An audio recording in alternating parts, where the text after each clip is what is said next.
Madame la Ministre, je vous souhaite la bienvenue. Et tout d'abord, Merci beaucoup, bonsoir. Bonsoir. Et tout d'abord, je vous tiens à remercier pour cette opportunité de communiquer et de poser vos quelques questions.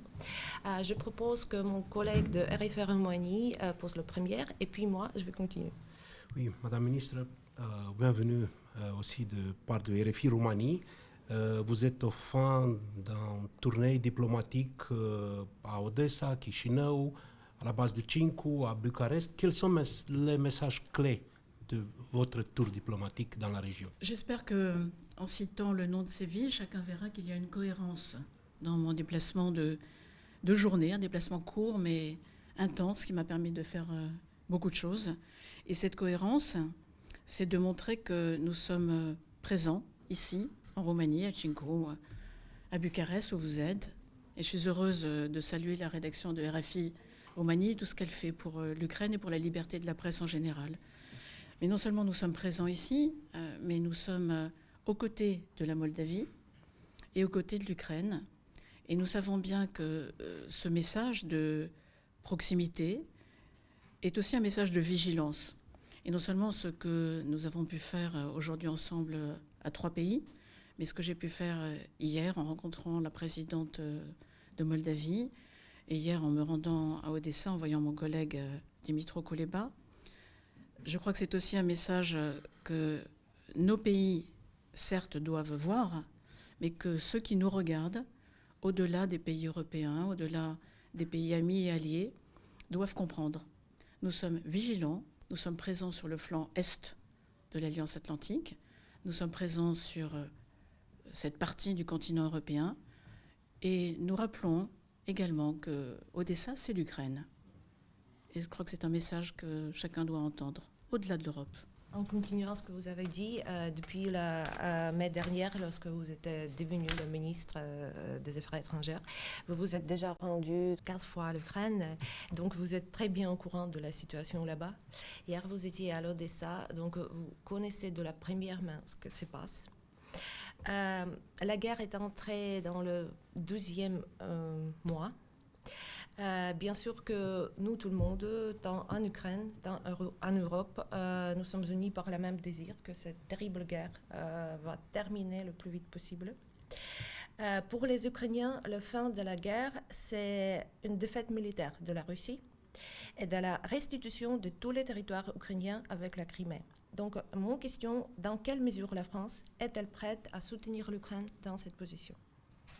Je crois que nous avons vraiment le même objectif, non seulement la France, mais tous ceux qui sont aux côtés de l'Ukraine et l'aident dans la légitime défense qui est la sienne et dans l'objectif qui est le sien de recouvrer son indépendance, sa souveraineté et son intégrité territoriale.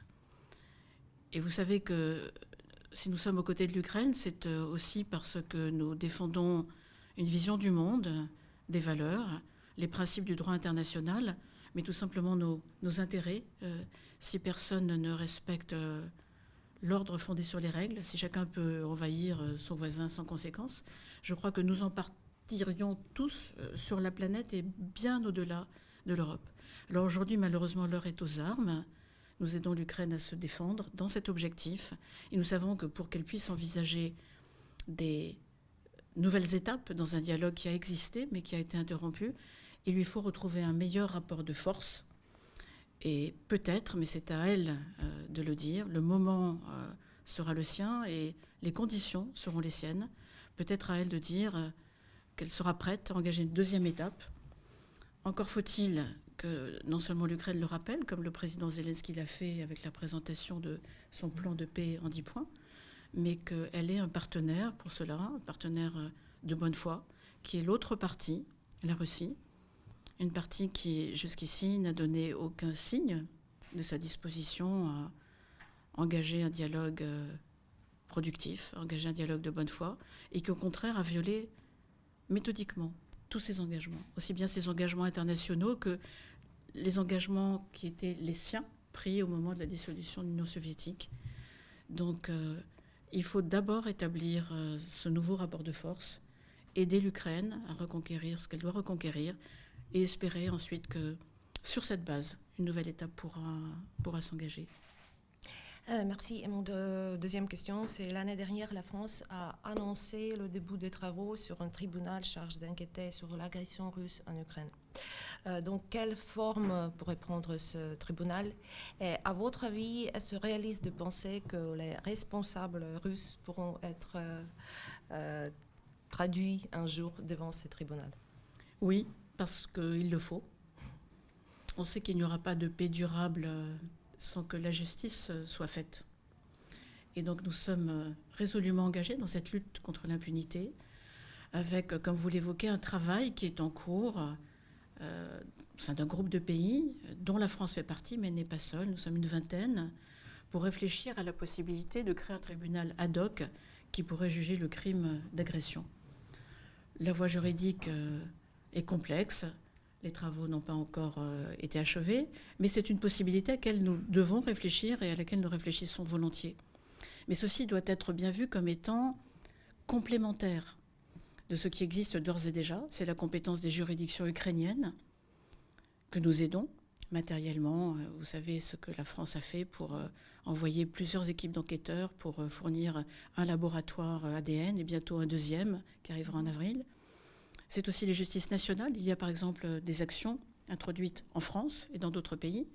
Et puis c'est surtout la justice internationale avec au sommet de l'ordre international dans ces matières la Cour pénale internationale de La Haye, que nous aidons également comme d'autres pays, qui est compétente et dont je dois rappeler qu'elle peut monter dans la chaîne de responsabilité. Le procureur général le dit, je le redis, mais il faut que chacun s'en souvienne. Il est possible non seulement de poursuivre celui qui a tiré, celui qui a tué, mais celui qui a donné l'ordre, et même celui qui a donné l'ordre d'invasion. Il est arrivé dans le passé que des chefs d'État soient mis en cause par la Cour pénale internationale ou par les cours internationales qui préexistaient à la création de la CPI et avant le statut de Rome. Donc, il y a des voies de droit possibles, et il le faut. C'est indispensable. Merci beaucoup. Merci, et je tiens à vous féliciter, à vous rendre hommage pour tout ce que vous faites. Merci.